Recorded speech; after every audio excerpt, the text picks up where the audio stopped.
여러분 안녕하십니까. 박재일의 직설사설입니다. 참 오랜만에 뵙겠습니다. 오늘은 대구시장 선거를 한번 집중 분석해 보겠습니다. 전국적인 이슈, 대구가 이렇게 정치적으로 전국적인 주목도를 받아본 적이 거의 근래 한 수십 년간 없었던 것 같아요. 하여간 지금 대구시장 선거가 역대급 신기록을 세우고 있다 할까? 예를 들면요, 여론조사에서 김부겸 더불어민주당 후보 그리고 추경호 국민의힘 후보가 나섰는데 김부겸 후보가 앞선다는 여론조사가 많이 나왔잖아요. 지금은 굉장히 건소하게 좁혀졌다는 것도 있는데 일단 이게 역대급이에요. 지방선거가 도입된 이래 민주당 계열 후보가 대구에서 실전에서는 말할 것도 없고 사전 여론조사에서도 이겨본 적이 없어요. 그런데 김부겸 후보가 이긴다는 조사가 지금은 좀 다수인 거죠. 물론 앞으로 어떻게 될지는 모르겠습니다만 최근에는 초접전으로 한 2, 3% 정도 이긴다, 아니면 어떤 경우에는 간혹 김부겸 후보가 역전도 당했다 이런 것도 나오지만 하여간 김 후보가 민주당 계열 후보가 앞선다는 여론조사는 역대 처음이다 이렇게 말씀드릴 수 있습니다. 그리고 또 하나 재밌는 건요, 저도 이번에 처음 알았습니다만 도박 좋아하시는 분 아니면 배팅 좋아하시는 분들은 아실지 모르겠습니다. 폴리마켓이라고 세계적인 예측 사이트, 도박 사이트인데 일종의,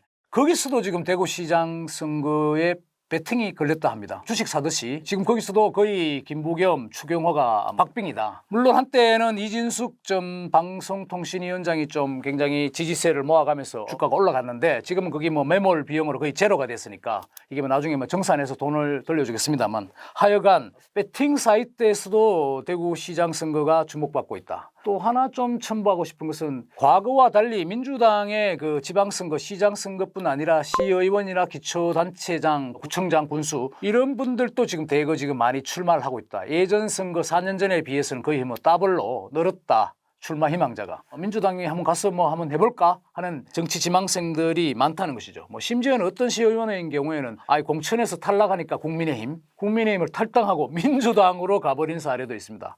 이게 참 보기 드문 현상이 아닌가 싶습니다. 모든 신기록을 쓰고 있다 이렇게 했는데 새로운 현상이 일어나고 있다는 것이죠. 기본적으로 두 후보 간의 선거 전략도 바뀌고 있습니다. 예를 들면 김부겸 후보는 과거 국민의힘 후보들이 주로 쓰던 인물론을 들고 나와요. 정치는 볼 거 없고 내가 인물에서 앞서니 나를 좀 선택해달라는 그런 전략이죠. 김 후보 그럴만도 합니다. 예를 들면 경북고, 대구에는 경북고가 과거에 이제 입시 시대에는 국회의원에 한 10명 뽑으면 8명 정도가 경북고 출신인 경우가 많았는데 김부겸 후보는 대구에서 어떤 적장자를 할까? 경북고 출신인데다가 또 서울대 정치학과예요. 대구 분들 조금 학력을 좀 중시하는 성향이 있거든요. 거기다가 행정안전부 장관 또 국무총리까지 얘기했단 말이에요. 그러니까 내가 인물로 앞선다. 대신 추경호 후보는 개성고, 고려대학교 경제부총리 했습니다만, 그렇게 민주당의 김부겸 후보는 과거에는 민주당 후보들이 좀 쉬는 서판에서 인물론에서 밀렸는데 국민의힘 계열 후보에 비해서는 민주당 후보가 좀 모자랐죠.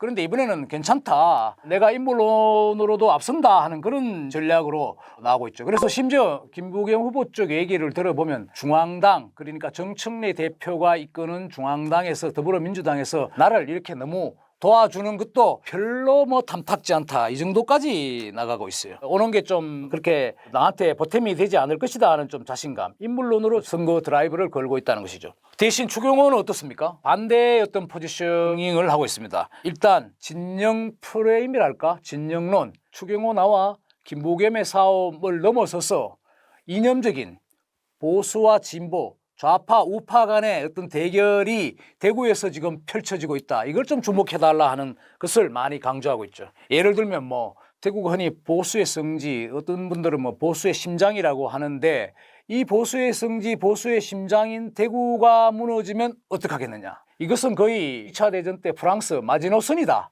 이렇게 얘기를 하는 것이죠. 그래서 우리 대구를 보수가 사수해서 이것이 부산이나 서울로 좀 전이되길 바란다 하는 것이 추경호 후보의 전략인 것 같습니다.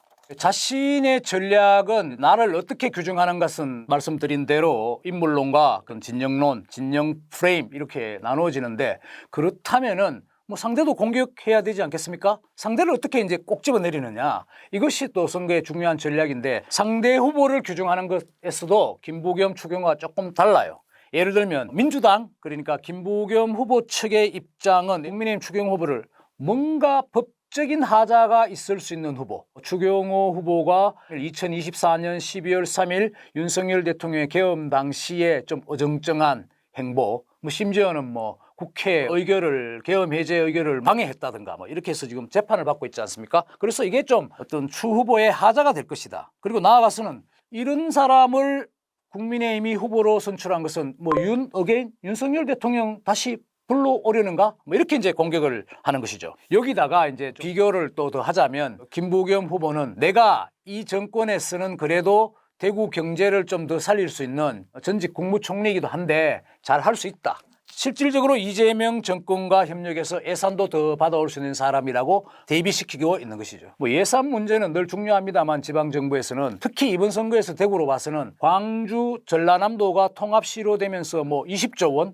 연 5조 원입니까? 4년간 이렇게 받아간다고 하니 대구 사람들 지금 약간 지금 심통이 났거든요. 뭔가 돈을 더 받아와야 된다. 이게 누가 시장이 되면은 대구 경제를 일으킬 수 있는 그 마중물이 될 수 있는 국가 예산을 받아와야 하는데 그것이 김부겸 후보는 내가 책임자입니다. 이렇게 이야기하고 있습니다. 자, 그렇다면 이제 추경호 후보 국민의 입장에서는 또 다르죠. 김부겸을 어떻게 그러면 규정하느냐? 김부겸 민주당 후보는 알고 보니 정청래가 꼽은 사람이다. 정청래 민주당 대표가 꼽은 사람이다. 정청래 남자다. 뭐 이런 식으로 이제 좀 살짝 깎아내리죠. 이거 뭐 민주당 정청래 대표에게는 좀 미안한 이야기이기도 하지만 정청래 대표가 그렇게 뭐 대구에서 좀 인기가 있다고 하기는 어렵죠. 그래서 추경호 국민의 입장으로서는 이 상대는 좀 정치적인 그 배경으로 지금 대구에 내려온 사람이다. 대구 경제를 정말 일으킬 수 있는 사람은 경제부총리로서 실무를 정말 겪었던 추경호 내가 진짜 경제시장이 될 수 있다. 김부겸은 정치시장이다. 이렇게 묘하게 살짝 디스를 하는 것이죠. 그래서 상대 후보를 규정하는 것에 있어서도 조금 차이가 있다 이렇게 말씀드릴 수 있겠습니다. 지금까지는 각 후보별로 내가 어떤 사람이다, 어떤 후보다, 그리고 상대는 어떤 친구다 좀 디스하는 것 이런 전략을 말씀드렸습니다만 기본적인 더 큰 전략을 한번 어떻게 구사하고 있는지 알아볼게요. 이건 조금 묘하기도 하고 겹치는 부분이 있기도 하지만 확연히 다릅니다. 예를 들면 민주당 김부겸 후보는 흔히 뭐 한번 회초리를 들어달라 뭐 이게 나에 대한 회초리가 아니고 국민의힘에 대해서 회초리를 한번 들어달라. 보수가 살기 위해서도 김부겸을 이번에 선택하는 것이 좋을 것이다 하는 그런 논리를 펴고 있어요. 국민의힘이 이대로 가면은 오히려 여러분이 좋아하는 대구 시민이 만약에 대다수가 좋아하는 보수라면은 이 사람도 이렇게 해서는 안 된다. 이번엔 나를 선택해 주는 것이 차라리 보수를 살리는 것이다 라고 얘기를 하죠. 그러면서 이제 한 단계 논리를 진화시킵니다. 예를 들면 지역주의를 좀 극복해야 된다. 대구가 그동안 뭐 한 30년 이상 일당 독점 구조. 그전에 신한국당, 한나라당, 뭐 자유한국당 해서 국민의힘까지 왔는데 이 당을 주구장창 찔거줬는데 이번에는 한번 그 벽을 깨야 한다. 일당 독점 구조 대구에서 이것을 깨야 하고 이것은 반드시 대구가 한 번쯤 넘어야 할 벽이다. 이렇게 이제 건드리는 것이죠. 굉장히 뭐 폼이 나는 논리라고 봅니다. 근데 추경호 후보 측 그러니까 국민의힘은 정반대의 또 일당 독점 논리를 꺼내고 있습니다. 아니 무슨 소리냐? 지금 이번 지방선거가 대구에서 무너지면 자칫하면 전국이 지금 일당 독점 구조가 될 수 있다고 얘기하고 있죠. 대구가 모두요리 말씀드렸습니다만 보수의 성진이 마지노선이라 그랬는데 여기가 무너지면 전국이 다 이재명 정권의 독점 구조가 된다. 특히 뭐 입법부는 지금 이재명 정권 들어서서 뭐 입법 독주가 되고 있다. 윤석열 정부부터 국민의힘이 맹공하고 있지 않습니까? 그 논리 연장선상으로 그래서 대구에서 많은 이것을 막아야 전국의 일당 독점 구조가 깨어질 수 있다. 이렇게 이제 얘기를 하는 것이죠. 보수가 무너지면 안 된다. 우리 대구는 보수당 국민의힘 입장으로 보면은 사수해야 할 유산이다 이렇게 주장하고 있습니다. 물론 일당 독점이라는 것이 나쁘냐 좋으냐는 또 좀 다른 정치적 가치의 문제가 있기 때문에 굉장히 복잡하죠. 그건 뭐 나중에 한번 다음 기회가 있으면은 뭐 설명드릴 수 있을 것 같습니다만 어쨌건 양쪽은 일당이라는 측면 그리고 독점이라는 그 묘한 부정적인 뉘앙스를 가지고 상대 진영을 지금 공격하고 있다. 이것이 큰 전략이다 이렇게 보여집니다. 앞으로 그럼 이 선거가 역대 역대급 모든 신기록을 갈아치우고 있는 이 선거가 어떻게 진행될 것인가, 아니면 무엇이 남아있는 변수인가 한번 좀 생각해 볼 필요가 있겠죠. 특히 양 캠프에서는 지금 뭐 여론조사는 자 비슷비슷해진다고 보고요. 평균으로 저는 수렴한다고 봐요. 평균이라는 것이 뭐 좀 근소한 차이, 이걸 말씀드리는 건데, 여기다가 또 각 후보의 세세한 공약들, 뭐 예를 들면 대구는 여러분 많이 들어보셨는지 모르겠지만 대구 경북 공항이라든가 무슨 산업적인 GRDP가 32년째 33년째 꼴찌라든가, 그래서 경제 부흥이 필요하다, 산업 구조를 AI 로봇 시대로 바꿔야 한다든가, 그리고 뭐 민주당의 경우에는 대구를 진짜 로봇 수도로 한번 만들어 보겠다, 될지 안 될지 모르겠지만 이런 공약도 내놓고 있거든요. 그렇다면 추경호 후보 측도 비슷한 공약들이에요. 다 그건 뭐 제가 보기에는 아주 섬세한 표 한 표 한 표를 모으는 영향력은 있겠지만 양쪽 다 대동소이하다고 보여집니다. 그러면은 과연 무엇이 남아있는 변수인가 하는 건데, 의외로 이게 좀 이제 외부 변수가 좀 커질 수도 있는 소지가 있다고 저는 판단합니다. 선거에 여러분 공통점이 뭡니까? 후보들이 늘 상투적으로 하는 얘기가 내가 드디어 한번 바꿔보겠습니다 하는 것이죠. 그게 이제 한자로 말하면 뭐 개혁 이런 뜻인데, 둘 다 바꾸겠다는 그 전술을 쓰고 있어요. 민주당이나 국민의힘은. 그런데 이제 대구의 유권자의 심리가 조금 묘한 부분이 있습니다. 대체로 보수적인 그 지지세가 강하긴 하지만 이번에는 뭐 윤석열 대통령의 계엄 이후에 여러 가지 상황이 꼬이면서 대구를 바꿔볼까 하는 것이 평균적인 보수적인 심리를 가진 유권자들의 생각인 것 같아요. 대구를 좀 바꾸고 싶기는 한데, 바꿔버리면, 만약에 바꾼다는 것은 자 민주당으로 대구의 지방정부 정권을 넘겨버리면은 이재명 정권을 좀 격려한다는, 이재명 정권을 굉장히 인정한다는 나의 제스처가 되지 않을까, 이런 딜레마가 있다는 것이죠.